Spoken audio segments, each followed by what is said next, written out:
Welcome back to Storytime with Bubbo.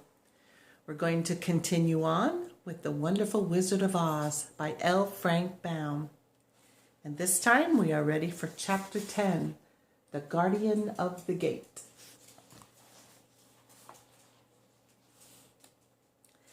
It was some time before the Cowardly Lion awakened, for he had lain among the poppies a long while, breathing in their deadly fragrance. But when he did open his eyes and roll off the truck, he was very glad to find himself still alive. "I ran as fast as I could," he said, sitting down and yawning, "but the flowers were too strong for me. How did you get me out?" Then they told him of the field mice and how they had generously saved him from death. And the Cowardly Lion laughed and said, "I have always thought myself very big and terrible, yet such little things as flowers came near to killing me, and such small animals as mice have saved my life. How strange it all is! But comrades, what shall we do now?"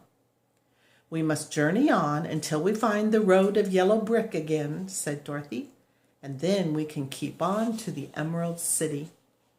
So, the lion being fully refreshed and feeling quite himself again, they all started upon the journey, greatly enjoying the walk through the soft, fresh grass. And it was not long before they reached the road of yellow brick and turned again toward the Emerald City where the great Oz dwelt. The road was smooth and well paved now, and the country about was beautiful, so that the travelers rejoiced in leaving the forest far behind, and with it the many dangers they had met in its gloomy shades. Once more they could see the fences built beside the road, but these were painted green, and when they came to a small house in which a farmer evidently lived, that was also painted green. They passed by several of these houses during the afternoon, and sometimes people came to the doors and looked at them as if they would like to ask questions. But no one came near to them, nor spoke to them, because of the great lion, of which they were very much afraid. The people were all dressed in clothing of a lovely emerald green color, and wore peaked hats like those of the Munchkins. "This must be the land of Oz," said Dorothy, "and we are surely getting near the Emerald City." "Yes," answered Scarecrow. "Everything is green here, while in the country of the Munchkins, blue was the favorite color. But the people do not seem to be as friendly as the Munchkins, and I'm afraid we shall be unable to find a place to pass the night." "I should like something to eat besides fruit," said the girl, "and I'm sure Toto is nearly starved. Let us stop at the next house and talk to the people." So when they came to a good-sized farmhouse, Dorothy walked boldly up to the door and knocked. A woman opened it just far enough to look out and said, "What do you want, child, and why is that great lion with you?" "We wish to pass the night with you if you will allow us," answered Dorothy. "And the lion is my friend and comrade and would not hurt you for the world." "Is he tame?" asked the woman, opening the door a little wider. "Oh, yes," said the girl, "and he is a great coward, too. He will be more afraid of you than you are of him." "Well," said the woman, after thinking it over and taking another peep at the lion, "if that is the case, you may come in, and I will give you some supper and a place to sleep." So they all entered the house, where there were, besides the woman, 2 children and a man. The man had hurt his leg and was lying on the couch in a corner. They seemed greatly surprised to see so strange a company, and while the woman was busy laying the table, the man asked, "Where are you all going?" "To the Emerald City," said Dorothy, "to see the great Oz." "Oh, indeed!" exclaimed the man. "Are you sure that Oz will see you?" "Why not?" she replied. "Why, it is said that he never lets anyone come into his presence. I have been to the Emerald City many times, and it is a beautiful and wonderful place. But I have never been permitted to see the great Oz, nor do I know of any living person who has seen him." "Does he never go out?" asked the Scarecrow. "Never. He sits day after day in the great throne room of his palace, and even those who wait upon him do not see him face to face." "What is he like?" asked the girl. "That is hard to tell," said the man thoughtfully. "You see, Oz is a great wizard and can take on any form he wishes, so that some say he looks like a bird, and some say he looks like an elephant, and some say he looks like a cat. To others he appears as a beautiful fairy or a brownie or in any other form that pleases him. But who the real Oz is, when he is in his own form, no living person can tell." "That is very strange," said Dorothy, "but we must try in some way to see him, or we shall have made our journey for nothing." "Why do you wish to see the terrible Oz?" asked the man. "I want him to give me some brains," said the Scarecrow eagerly. "Oh, Oz could do that easily enough," declared the man. "He has more brains than he needs." "And I want him to give me a heart," said the Tin Woodman. "That will not trouble him," continued the man, "for Oz has a large collection of hearts of all sizes and shapes." "And I want him to give me courage," said the Cowardly Lion. Oz keeps a great pot of courage in his throne room," said the man, "which he has covered with a golden plate to keep it from running over. He will be glad to give you some." "And I want him to send me back to Kansas," said Dorothy. "Where is Kansas?" asked the man with a surprise.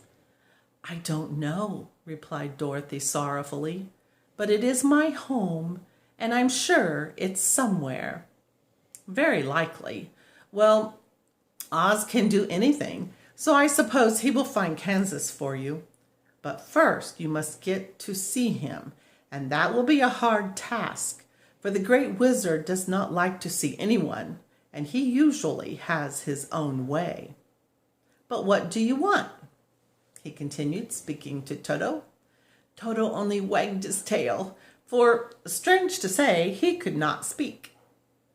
The woman now called to them that supper was ready, so they gathered around the table, and Dorothy ate some delicious porridge and a dish of scrambled eggs and a plate of nice white bread, and enjoyed her meal. The lion ate some of the porridge, but he did not care for it, saying it was made from oats, and oats were food for horses, not for lions. The Scarecrow and the Tin Woodman ate nothing at all. Toto ate a little of everything, and he was glad to get a good supper again. The woman now gave Dorothy a bed to sleep in, and Toto lay down beside her, while the lion guarded the door of her room so she might not be disturbed. The Scarecrow and the Tin Woodman stood up in a corner and kept quiet all night, although of course they could not sleep. The next morning, as soon as the sun was up, they started on their way and soon saw a beautiful green glow in the sky just before them. "That must be the Emerald City," said Dorothy.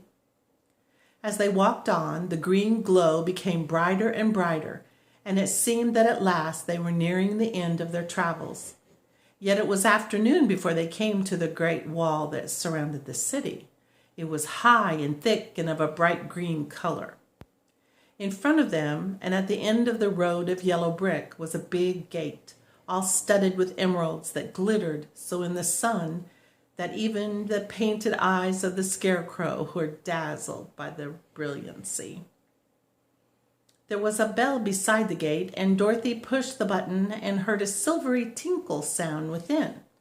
Then the big gate swung slowly open, and they all passed through and found themselves in a high arched room, the walls of which glistened with countless emeralds. Before them stood a little man about the same size as the Munchkins. He was clothed all in green from his head to his feet, and even his skin was of a greenish tint. At his side was a large green box. When he saw Dorothy and her companions, the man asked, "What do you wish in the Emerald City?" "We came to see the great Oz," said Dorothy. The man was so surprised at this answer that he sat down to think it over.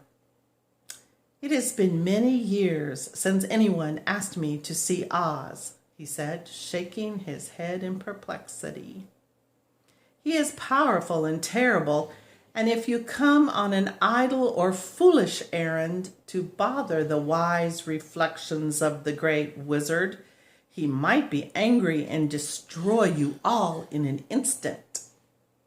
"But it is not a foolish errand nor an idle one," replied the Scarecrow. "It is important, and we have been told that Oz is a good wizard." "So he is," said the Green Man, "and he rules the Emerald City wisely and well. But to those who are not honest, or who approach him from curiosity, he is most terrible, and few have ever dared ask to see his face. I am the guardian of the gates, and since you demand to see the great Oz, I must take you to his palace. But first, you must put on the spectacles." "Why?" asked Dorothy. "Because if you do not wear spectacles, the brightness and glory of the Emerald City would blind you. Even those who live in the city must wear spectacles night and day. They are all locked on, for Oz so ordered it when the city was first built, and I have the only key that will unlock them." He opened the big box, and Dorothy saw that it was filled with spectacles of every size and shape. All of them had green glasses in them. The guardian of the gates found a pair that would just fit Dorothy and put them over her eyes. There were 2 golden bands fastened to them that passed around the back of her head, where they were locked together by a little key that was at the end of a chain the guardian of the gates wore around his neck. When they were on, Dorothy could not take them off had she wished, but of course she did not wish to be blinded by the glare of the Emerald City, so she said nothing. Then the Green Man fitted spectacles for the Scarecrow and the Tin Woodman and the Lion, and even on little Toto, and all were locked fast with the key. Then the guardian of the gates put on his own glasses and told them he was ready to show them to the palace. Taking a big golden key from a peg on the wall, he opened another gate, and they all followed him through the portal into the streets of the Emerald City. Next time, we'll read Chapter 11, The Wonderful Emerald City of Oz.